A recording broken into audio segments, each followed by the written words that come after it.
Hello everyone, this side Saloni from संत कबीर विद्यापीठ। आपका बहुत स्वागत है यूट्यूब की हमारे इस चैनल पर। अगर आप रेगुलर बेस पे हमसे जुड़े हुए हैं तो आप ये जान रहे हैं कि ज्योग्राफी की बीए सेमेस्टर की क्लासेस स्टार्ट हो चुकी है और जो फर्स्ट यूनिट है उसी पे अभी हम बात कर रहे हैं, उसी पे अपनी क्लासेस ले रहे हैं। तो आज इसी क्रम में आज का जो विषय है, आज का जो टॉपिक है वो है पृथ्वी का भूगर्भिक इतिहास। पृथ्वी हमारी पहले तो एक गैसीय पिंड के रूप में थी जो कि सूर्य या फिर कह सकते हैं कि एक नेबुला से अलग हुई थी और धीरे धीरे ये पृथ्वी परिक्रमा कर रही थी सूर्य का। और कैसे कैसे इसकी आंतरिक संरचना है, किन किन परतों में इसका विभाजन हुआ है, उसके बारे में आपने पिछली कक्षाओं में पढ़ा और जाना है। साथ ही साथ आपने ये भी जाना कि पृथ्वी की उत्पत्ति कैसे हुई है, कौन कौन से थ्योरी हैं जो कि पृथ्वी की उत्पत्ति के संबंध में है। तो उसी के क्रम में आज का जो विषय है ये भी काफ़ी इंटरेस्टिंग होने वाला है, क्योंकि इन सारी चीज़ों से आप पृथ्वी के बारे में बहुत ही अच्छे से जान रहे हैं। जैसे जैसे आपकी कक्षाएं बढ़ेंगी आपका इस विषय के प्रति और भी रुझान बढ़ता चला जाएगा। ये जो ज्योग्राफी, ये जो भूगोल का विषय है, ये अपने आप में ही बहुत ही इंटरेस्टिंग है। अभी आप बीए की कक्षाओं में आए हैं, इसके पहले आपने पढ़ा होगा, अगर जो लोग आर्ट साइड से रहे हैं 11-12 में, उन्हें बहुत सारी जानकारी तो पहले से ही प्राप्त होगी। लेकिन कुछ बच्चे ऐसे भी आते हैं जो मैथ साइंस वाले होते हैं, बायो वाले होते हैं, उन्हें भी बहुत मन होता है कि वो भी अब भूगोल के विषय में अध्ययन करें। तो ये अपने आप में बहुत इंटरेस्टिंग है। अब ज़्यादा टाइम वेस्ट ना करते हुए आज की कक्षा शुरू करते हैं। अगर पृथ्वी के भूगर्भिक इतिहास के बारे में बात करें तो इसे कई सारे खंडों में विभाजित किया गया है। इरा में, कल्प, महाकल्प में, कल्प में, युगों में, ऐसे विभिन्न प्रकार में इसके अध्ययन को विभाजित किया गया है। क्योंकि जब हम पृथ्वी का अंदर जाते हैं, खदान करते हैं, तो हम ये देखते हैं कि उसके अंदर जो परतें हैं वो कई सारे काल खंडों में विभिन्न विभिन्न प्रकार से थी। अब अगर आप अपने अरावली पर्वत के बारे में ही देखा जाए तो ये प्रारंभ में माना जाता है कि सबसे प्राचीन श्रृंखलाओं में से एक है। और अगर आज हिमालय के बारे में देखें तो ये हमारे भारत की ऊंचाई चोटी रखने वाले पर्वत श्रेणियों में आता है। लेकिन ये भी माना जाता है कि किसी समय में जो अरावली है वो हिमालय की उत्पत्ति के पहले से थी और ये काफ़ी ऊंचाई में थी। लेकिन आज उसका इतना अपरदन हो चुका है कि कहाँ अरावली और कहाँ हिमालय, ऐसी बातें आज आ जाती हैं। इनका धीरे धीरे अपरदन हुआ है और अपरदन को हम जब अध्ययन करते हैं तो उसके लिए हम इन काल खंडों में विभाजित कर करके पृथ्वी के भूगर्भिक इतिहास के विषय में अध्ययन करते हैं। आइए प्रारंभ से हम जानते हैं कि सबसे पहले जब पृथ्वी बनी थी और क्या क्या क्रियाएं हुई। सबसे पहले कहाँ पे जीव पाए गए, कहाँ पे वनस्पतियां पाई गई, कब कितनी ऊंचाई के पेड़ पाए जा रहे थे और कब कितनी ऊंचाई के पाए गए। इसके साथ ही साथ कब बिना पत्तियों के पेड़ हुआ करते थे, कब जीवाश्म पाए गए और कौन से युग में जीवाश्म भी नहीं था। बिल्कुल दोस्तों, ये कुछ महाकल्प हैं जिनसे विभाजन किया गया है पृथ्वी की भूगर्भिक इतिहास को समझने के लिए। वैसे तो पृथ्वी की जो आयु है वो 4.6 अरब वर्ष की मानी जाती है। लेकिन अगर इस भूगर्भिक इतिहास के विषय में हम बात करें तो इसे 3.9 अरब वर्ष ही मानते हैं। इसलिए मानते हैं क्योंकि 3.9 अरब वर्ष पूर्व से ही हमें जो चीज़ें हैं मिलती आई हैं और इन्हीं वर्ष के बाद से हम पृथ्वी के भूगर्भिक इतिहास से संबंधित बहुत सारी चीज़ें पता लगा पाए हैं। लेकिन इससे पूर्व हम बिल्कुल नहीं जान रहे कि पृथ्वी कैसी है। बस हमने अनुमान लगाया है कि पृथ्वी आग का गोला थी, पृथ्वी ऐसी थी वैसी थी। लेकिन इसके बाद से हम काफ़ी ज़्यादा सतर्क हो गए, काफ़ी ज़्यादा जागरूक हो गए और धीरे धीरे बहुत सारी चीज़ें हम 3.9 अरब वर्ष के बाद समझते हैं। आद्य महाकल्प, पुराजीवी महाकल्प, मध्यजीवी महाकल्प, नवजीवी महाकल्प और नूतन महाकल्प, इन महाकल्पों में इनका विभाजन हुआ है। इसके साथ साथ हिंदी के साथ आप इंग्लिश का जो वर्ड है इसे भी आप याद किए रखिएगा, क्योंकि अक्सर पेपर में ऐसा होता है कि हिंदी ना लिख करके केवल इंग्लिश भाषा का ही प्रयोग हो जाता है, जिससे बहुत कंफ्यूजन हो जाता है। तो आपके लिए ये जानना भी बहुत ज़रूरी है कि कैसे-कैसे कौन सी चीज़ें हैं, कब कौन से कालखंड में आई हैं। और अगर मैं आपको याद करने का एक ट्रिक बताऊँ तो प्रारंभ में जब आप इतिहास पढ़ रहे होंगे, चाहे आप 6 में पढ़े होंगे, 7 में पढ़े होंगे, आप शुरुआत में ये देखे होंगे कि सबसे पहले पुरा पाषाण काल आया, फिर मध्य पाषाण काल आया, फिर नव पाषाण काल आया। तो हम यहीं से उठाते हैं, पुरा पाषाण काल को हम पुरा जीवी महाकल्प के नाम दे देते हैं और मध्य पाषाण काल के स्थान पर हम मध्य जीवी महाकल्प बोल देते हैं और फिर नवजीवी महाकल्प। आप इसकी तुलना मत करिएगा कि ये वही कालखंड है, वही समय है। ये भूगोल का है जो कि अलग समय अनुसार है। ये 3 तो आप याद कर लेंगे और इसके साथ-साथ जब आप याद करेंगे कि जब आप इतिहास पढ़ते हैं तो क्या कहते हैं कि प्रागैतिहासिक काल जो शुरुआत हुआ था जिसका आद्य, तो आप आद्य के शब्द से समझ सकते हैं कि सबसे पहला जो महाकल्प है वो आद्य महाकल्प है और नूतन मतलब नया, जो कि नया महाकल्प है वो सबसे अंतिम समय में है।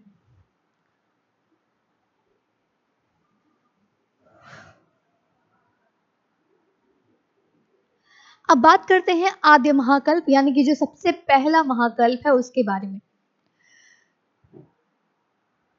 इसे 2 भागों में विभाजित किया गया है, आर्कियन या इसको एजोइक भी कहते हैं और साथ ही साथ इसको प्री कैम्ब्रियन युग के नाम से भी 2 भागों में इसको विभाजित किया गया है। अगर आर्कियन या एजोइक जो आद्य महाकल्प का एक भाग है उसके बारे में अगर बात करें तो इस समय सैलों में जीवाश्म का अभाव था। भाई अब ये आप सोच रहे हैं कि इसको कैसे याद करें, तो ये सबसे प्रारंभ का समय है, सबसे प्रारंभ का समय है। और जीवाश्म किसे कहते हैं? जीवों का जो शेष अंश बचा होता है उसे ही जीवाश्म कहते हैं। तो जब जीव ही नहीं रहेंगे तो जीवाश्म कहाँ से आएगा? इसके पहले कोई जीव है ही नहीं तो जीवाश्म कहाँ से आएगा?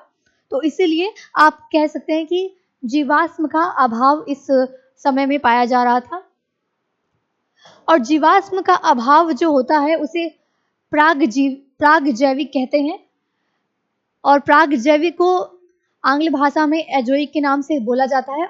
इसी से आप याद कर सकते हैं कि आर्कियन को ही एजोइक के नाम से जाना जाता है।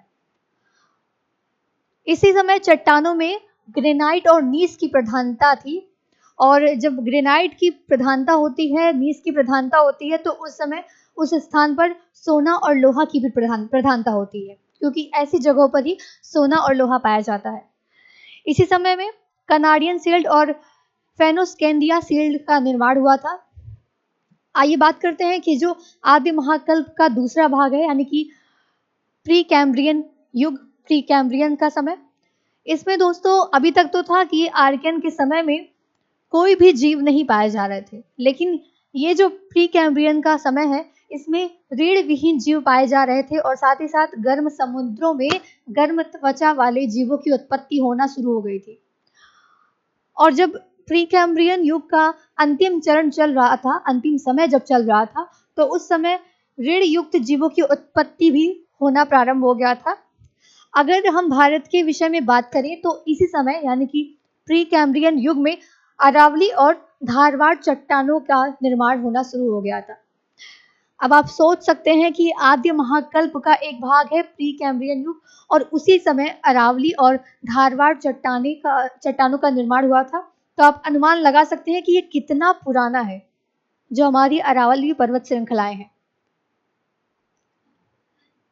अभी तक हम पढ़ रहे थे आद्य महाकल्प के बारे में।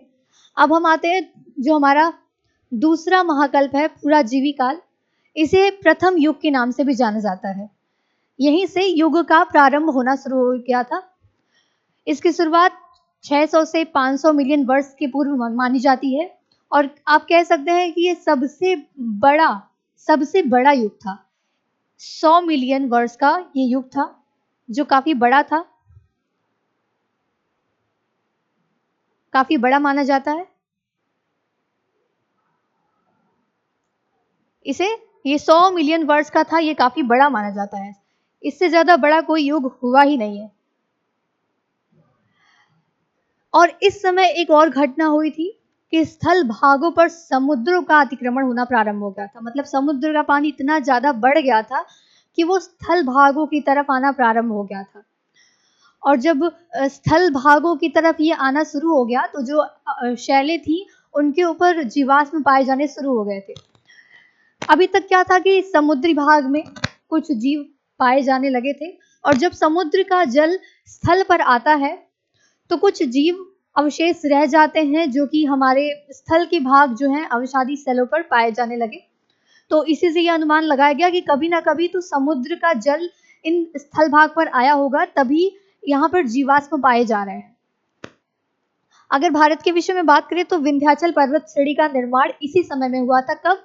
कैम्ब्रियन के समय में हुआ था विंध्याचल पर्वत श्रेणी का निर्माण, और इसी समय समुद्र में जीव वनस्पतियों की उत्पत्ति होना प्रारंभ हो गया था। समुद्री थारू उत्पन्न होने प्रारंभ हो गए थे।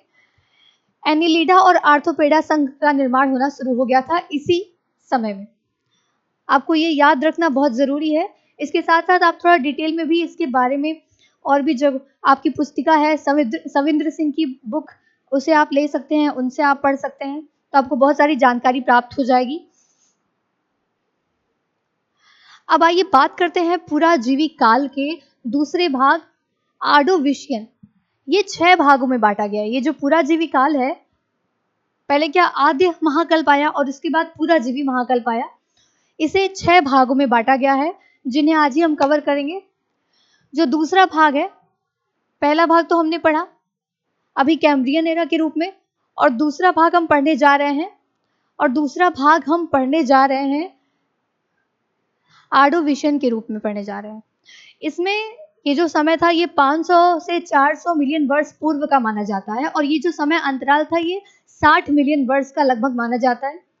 इसमें जो जीव पाए गए थे वो रेंगने वाले पाए गए थे। समुद्रों में रेंगने वाले जीवों की उत्पत्ति इस समय होनी प्रारंभ हो गई थी, और साथ ही साथ वनस्पतियों की भी वृद्धि होने लगी थी, और इसी के साथ समुद्र के पानी में भी वृद्धि होना प्रारंभ हो गया था, और समुद्र भी काफी विशाल होता चला गया, और इससे अमेरिका का आधा हिस्सा डूब गया था। इस समय अमेरिका का आधा हिस्सा डूब गया था, क्योंकि इस काल में इस समय 3 चीजों में वृद्धि हुई थी। एक तो जीव जो रेंगने वाले थे उनमें वृद्धि होना प्रारंभ हो गया, वनस्पतियों में वृद्धि होना प्रारंभ हो गया, और साथ ही साथ समुद्र में वृद्धि होना प्रारंभ हो गया था इस समय।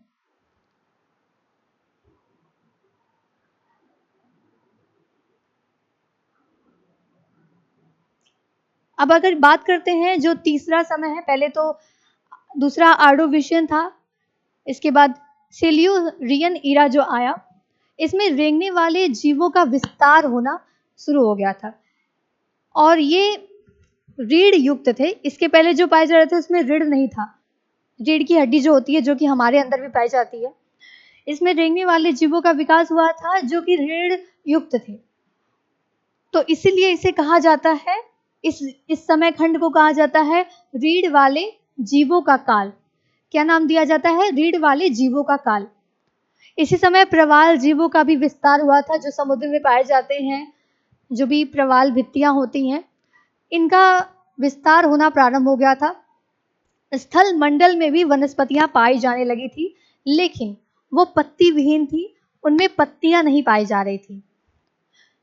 इसी समय एक हलचल हुई थी, जो हमारा स्थल मंडल था, हमारी पृथ्वी थी, वो अन्य विभिन्न प्रकार की परतों से नीचे मूवमेंट अभी भी चल रहा है, चलता रहता है, और कभी ऐसा हुआ कि कोई 2 परत आकर के आपस में टकराती है। उसी में से एक हलचल हुई थी, कैलोडोनियन हलचल है। ये पहला हलचल माना जाता है इस कालखंड में। ये बहुत ही ज्यादा आपको याद करना चाहिए कि सिल्यूरियन समय में कैलोडियन नाम की एक हलचल हुई थी, जो कई सारे पेपर में आता है, और आपको याद करना चाहिए ये चीज। अब आइए पुराजीवी महाकल्प के चौथा युग समय था, उसके बारे में जानकारी लेते हैं। डिवोनियन एरा इसको कहा जाता है। इसे मत्स्य युग के नाम से भी ज्यादा जाना जाता है, क्योंकि इस समय मछलियां पाए जाने लगी थी और इनके अनुकूल जलवायु भी प्राप्त होने लगे थे, तभी मछलियों की संख्या भी धीरे धीरे बढ़ रही थी, और शार्क भी इसी समय पाए जा रहे थे। इसी समय उभयचर यानी कि जो जीव समुद्र में भी रह रहे थे और स्थल मंडल पर भी रह रहे थे, ऐसे उभयचरों की भी यहाँ पर उत्पत्ति हो गई थी। अब इनमें मेढक थे, कुछ कीड़े मकोड़े थे जो कि स्थल मंडल के साथ साथ जल मंडल में भी आसानी से अपना जीवन यापन कर सकते थे। ऐसे जीवों का इस समय में बहुत ही ज़्यादा उत्पत्ति हो गई थी। इसी के साथ फर्ण वनस्पतियों का भी इसमें विस्तार हो गया था और जंगलों का विकास भी इसी समय के साथ होना प्रारंभ हो गया था। लेकिन अभी तक हो रहा था कि पत्तियां नहीं पाई जाती थी, लेकिन अब जो जंगलों का विकास हो रहा था उसमें पत्तियां भी पाई जाने लगी थी। और इस कालखंड में जो वृक्ष पाए जा रहे थे वो 50 फीट तक ही पाए जा रहे थे, उससे बड़े कोई भी वृक्ष नहीं पाए जा रहे थे। जब कैलोडिनियन हलचल हुई थी, इसके पहले अभी मैंने बताया कि पिछले कालखंड में कैलोनोडियन हलचल हुई थी, इसमें पर्वत निर्माण का जो क्रिया है वो प्रारंभ हो चुकी थी और पिछले युग में वो हलचल हुई थी और इस युग तक आते आते स्कॉटलैंड, आयरलैंड और पूर्वी अमेरिका में बहुत सारे विभिन्न प्रकार की क्रियाएं हुई थी जो कि इसी हलचल के बाद प्रारंभ हुई थी। और यहाँ पर्वत कई सारे निर्माण हो गए थे। कहाँ कहाँ? स्कॉटलैंड में, आयरलैंड में और पूर्वी अमेरिका में। अब जो पुराजीवी कालखंड है, इसका 5वां जो भाग है, कार्बोनिफेरस एरा या फिर कार्बोनिफेरस युग जो कह सकते हैं, इसमें उभयचर जो जीव पाए जा रहे थे उनका विस्तार होना प्रारंभ हो गया था। अभी तक वो कम मात्रा में पाए जा रहे थे, लेकिन अब वो काफी ज्यादा मात्रा में पाए जाने लगे थे। इसके पहले वो कुछ स्थानों पर ही पाए जा रहे थे, पर अब उनकी संख्या इतनी बढ़ गई थी कि वो लगभग सभी जगह पर उपस्थित माने जा रहे थे। इसके पहले के कालखंड में जंगलों का विकास हो रहा था, लेकिन सिर्फ और सिर्फ 50 फीट की ऊंचाई वाले वृक्ष ही पाए जा रहे थे। लेकिन इस कालखंड में जंगलों का विस्तार भी हुआ, साथ ही साथ 100 फीट की ऊंचाई वाले वृक्ष यहाँ पे पाए जाने लगे थे। और रेंगने वाले जीवों की उत्पत्ति इसके पहले सिर्फ और सिर्फ समुद्र स्थल पर थी, समुद्र मंडल में थी, लेकिन इस कालखंड में वो स्थल मंडल पर भी रेंगने वाले जीव पाए जाने लगे थे, जिसमें सांप और विभिन्न प्रकार के जो भी रेंगने वाले जीव जंतु पाए जाते हैं वो स्थल मंडल पर भी पाए जाने लगे थे। क्योंकि इस समय जंगलों का विस्तार हुआ था और 100 फीट की ऊंचाई वाले वृक्ष पाए जाने लगे थे, तो इसीलिए इस समय के कालखंड को बड़े वृक्षों का काल भी कहा जाता है। इस समय दोस्तों एक और हलचल हुई थी, आर्मोरिकन हलचल हुई थी। आर्मी से आप याद कर सकते हैं कि आर्मोरिकन हलचल हुई थी और इसका प्रभाव सबसे ज्यादा ब्रिटेन में देखने को मिला था। आइए जानते हैं कि जो पुराजीवी महाकल्प है, इसका जो अंतिम भाग है, अंतिम चरण है, उसमें क्या हुआ था। ये पार्मियन इरा के नाम से जाना जाता है। इस समय ऐसा हुआ था कि जलवायु धीरे धीरे शुष्क होती चली गई थी और इसी समय भ्रंशन की क्रिया हुई थी और भ्रंशन की क्रिया से बहुत सारे पर्वत निर्माण हुए थे, जिनमें अल्पेशियन, अल्पाई, स्पेनिस, मेहोटा जैसे कुछ पर्वत श्रृंखलाएं हैं जो भ्रंशन की क्रिया से उत्पन्न हुई थी। अब भ्रंशन के बारे में अगर बात करें तो जब भी कोई दो परत आपस में टकराती है, तो या तो वो जब दो परत कोई नीचे चल रही है और दो परत ये आपस में जब टकराती है, तो या तो ऐसे पर्वत निर्माण हो जाते हैं या तो भ्रंशन की क्रिया होती है। जब ये परत या तो नीचे की ओर मुड़ जाएंगे या तो ऊपर की ओर मुड़ जाएंगे। एक मिनट, जैसे दो परत है और जब ये दोनों परत आपस में मूवमेंट करेंगे, जब ये दोनों परत आपस में मूवमेंट करेंगे या तो यह मोड़ के ऊपर चले जाएंगे या तो ये नीचे धंस जाएंगे। तो जो नीचे धंसने की प्रक्रिया होती है इसे भ्रंशन के नाम से जाना जाता है। कभी कभी भ्रंशन से पर्वतों का निर्माण होता है और हमारा जो हिमालय है वो इन्हीं प्लेट टेक्टोनिक थ्योरी, प्लेटों के आपस में टकराने से उसका भी निर्माण हुआ है, जो हम आगे पर्वत श्रृंखलाओं के विषय में पढ़ेंगे। लेकिन वो भ्रंशन की क्रिया से नहीं हुआ था। अभी हम बात करते हैं कि ये जो पर्वत श्रृंखलाएं हैं इनका नाम आप याद कर लीजिएगा, क्योंकि इनका भ्रंशन की क्रिया से निर्माण हुआ था। अभी इस कालखंड में, इन समय में हमने सिर्फ आद्य महाकल्प और पुराजीवी महाकल्प के विषय में आज का क्लास था। अभी आगे और भी कुछ कालखंड है जिनके विषय में हम अगले क्लास में चर्चा करेंगे। तब तक के लिए आप ये सारी चीजें एक बार रिपीट मोड में फिर से देख लीजिए और समझ लीजिए। तब तक के लिए याद कर लीजिए थोड़ा बहुत, क्योंकि काफी इम्पोर्टेंट है। ये बहुत सारे क्वेश्चन में आते हैं कभी भी एग्जाम में, और आपके तो सिलेबस में है ये चीज, तो जाहिर सी बात है कि आपका तैयार होना और भी जरूरी है। तो आज के लिए बस इतना ही, मिलते हैं फिर कल के क्लास में।